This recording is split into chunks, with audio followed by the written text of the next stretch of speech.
menyadari di Jakarta salah satu masalah mendasar adalah soal hunian.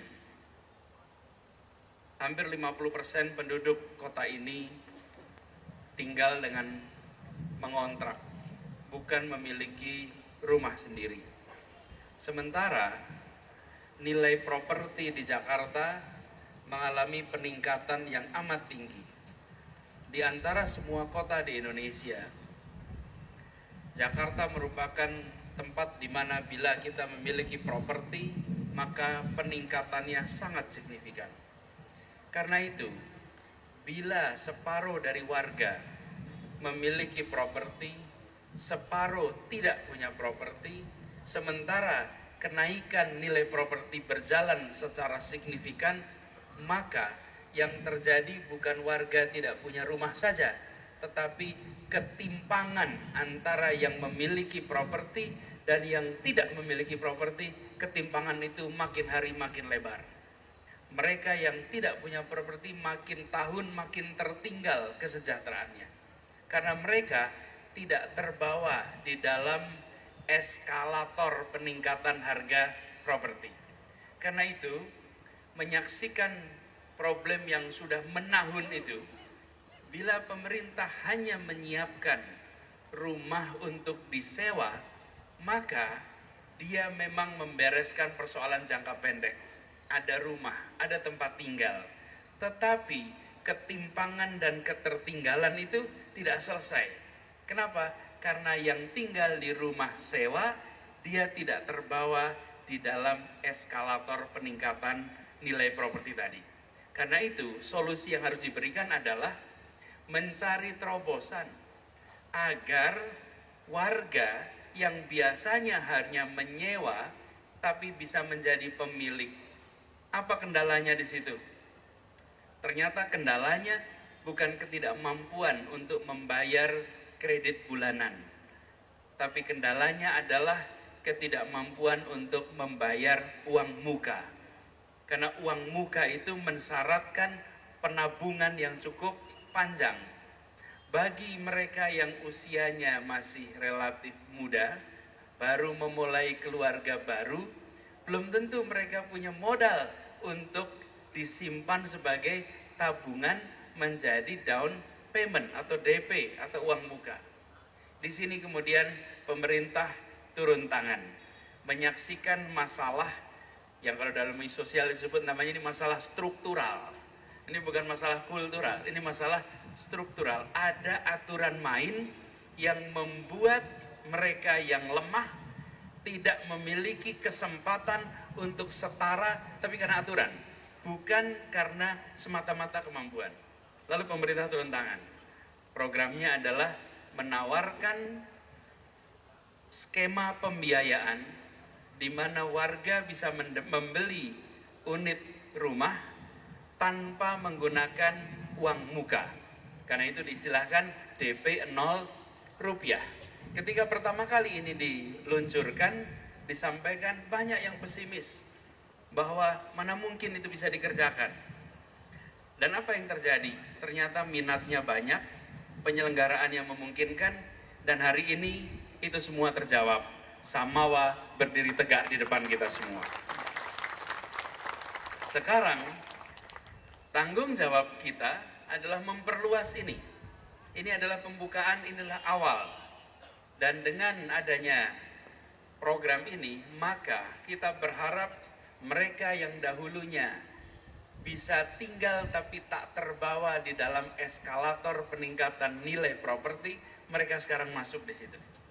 Di Jakarta sama-sama tinggal di sini, penghasilannya sama, kerjanya sama, tapi yang satu punya rumah, yang satu sewa rumah. Setelah 10 tahun, maka nilai asetnya, nilai kekayaannya berbeda sekali. Mereka yang punya rumah terangkat karena adanya peningkatan nilai yang tadi saya sampaikan. Jadi program ini bukan sekedar menyediakan rumah hari ini, bukan hanya sekedar memberikan akses pembiayaan hari ini. Program ini adalah dalam jangka panjang membereskan ketimpangan yang ada di DKI Jakarta ini. Karena itu saya selalu menggarisbawahi bahwa penekanan kita adalah pada aspek keadilan sosial. Karena mengapa Republik ini hadir? Republik ini hadir untuk membereskan masalah keadilan sosial. Program seperti ini adalah sebuah program dikerjakan dengan mekanisme pasar tapi dengan tujuan sosial. Tujuan sosial tidak dikerjakan lewat subsidi-subsidi yang tidak berorientasi pasar, tidak. Secara mekanisme ini adalah mekanisme komersial, ada aturan perbankan, tetapi potret bingkai besarnya ini membereskan soal keadilan. Ini membereskan soal sosial. Itu yang biasa kalau kita sebut, kenapa kita punya Pancasila? Karena kita ingin ada keadilan sosial bagi semua. Ekonominya dikelola dengan semangat gotong royong, semangat kekeluargaan, semangat keadilan. Ini hanya terjadi, Bapak Ibu sekalian, karena kerja bersama. Karena itu izinkan dalam kesempatan ini saya menyampaikan terima kasih yang sebesar-besarnya kepada semua yang terlibat. Dari mulai yang menyusun gagasan awal proses ini. Ini ada teman-teman yang menyusun gagasan awal, hadir bersama kita. Yang pada masa itu banyak dikritik. Tapi memang tugas kita adalah mengecewakan. Kita ini mengecewakan orang-orang yang pesimis tentang rencana kita. Yang pesimis kecewa. Tapi tidak apa-apa, bagian kita mengecewakan yang pesimis. Dan sekalian kita, yang kedua saya ingin sampaikan apresiasi pada teman-teman di DPRD. Tanpa dukungan dari teman-teman di DPRD ini semua tidak mungkin bisa terjadi. Modal awalnya didapat dari situ. Kita beri tepuk tangan untuk teman-teman di DPRD.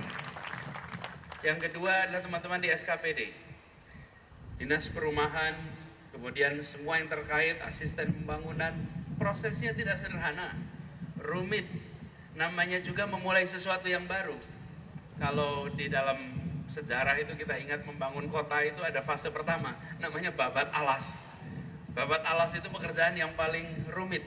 Kemudian BUMD kita, dari mulai BUMD Perbankan, Bank DKI, Saranajaya, ini juga bekerja luar biasa setengah mati untuk menjelaskan, mewujudkan ini semua. Kita beri tepuk tangan untuk BUMD kita.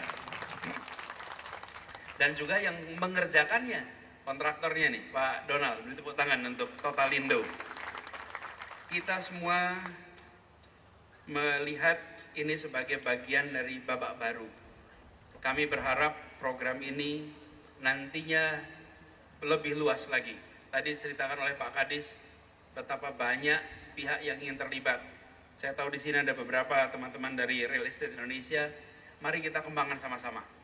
Karena kebutuhan tentang perumahan ini adalah kebutuhan yang amat mendasar. Jangan sampai tidak tertunaikan dengan baik. Dan skema yang sudah kita kembangkan mudah-mudahan menjadi skema yang bisa diduplikasi di banyak tempat.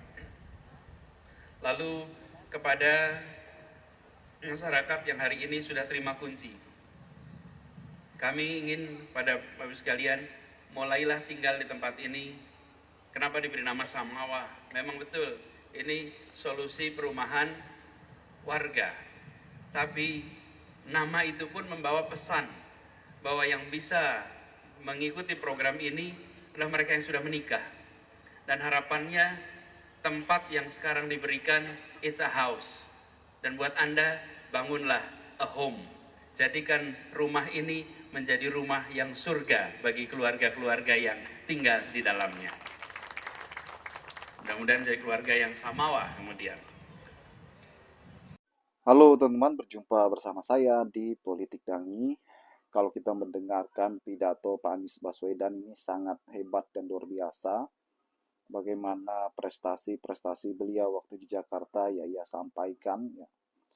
Inilah pidato orang yang berijazah asli ya. Dan kalau kita melihat bagaimana perjalanan Anies ya ini selalu sandingkan dengan Jokowi teman-teman ya, selalu dibandingkan dengan Pak Jokowi. Pak Jokowi ini presiden ya, sedangkan Anies belum. Nah itulah hebatnya Anies yang bukan siapa-siapa aja bisa disandingkan dengan Jokowi ya. Apalagi kalau misalnya Anies menjadi presiden, dan ini luar biasa. Anies itu eh, tokoh yang sangat hebat ya. Bagaimana beliau eh, sampai hari ini berkontribusi ya pada negara, walaupun bukan pejabat publik ya, walaupun bukan seorang pejabat ya, namun beliau memberikan dampak yang baik ya melalui ya aksi sosialnya, melalui eh, kegiatan-kegiatan beliau baik di kampus, di sosial, di mana-mana teman-teman. Beliau ini sangat aktif ya, bertemu dengan para mahasiswa, bertemu dengan tokoh-tokoh, bahkan sampai ke luar negeri. Itulah kenapa Anies Baswedan itu menjadi primadona saat ini. Dan pidato-pidatonya itu teman-teman memang mengandung, kalau kita mendengar itu ya, adem sekali ya, berbobot ya, isinya daging semua. Dan itu membuat kita selalu bangga ada di barisan Anies. Ya. Bukan yang pidato, bahkan beberapa kali Anies itu mengkritik teman-teman pemerintah. Kritikan Anies itu juga sangat terukur dan terkontrol ya, halus tapi sangat eh, menusuk ya. Itulah kenapa Anies ya didengar oleh Prabowo Subianto pada saat Anies mengkritik Indonesia sudah hampir 10 tahun. Dan makanya Prabowo kemarin pidato di PBB yaitu hasil kritikan Anies ya. Itulah hebatnya Anies Baswedan teman-teman ya. Beliau mengkritik yang membangun, dan Prabowo itu butuh Anies sebenarnya untuk eh, membantunya di pemerintahan teman-teman. Dan Anies cocok menjadi menteri teman-teman ya. Bagaimana menurut kalian? Kita diskusi di kolom komentar ya. Sampai jumpa lagi. Salam.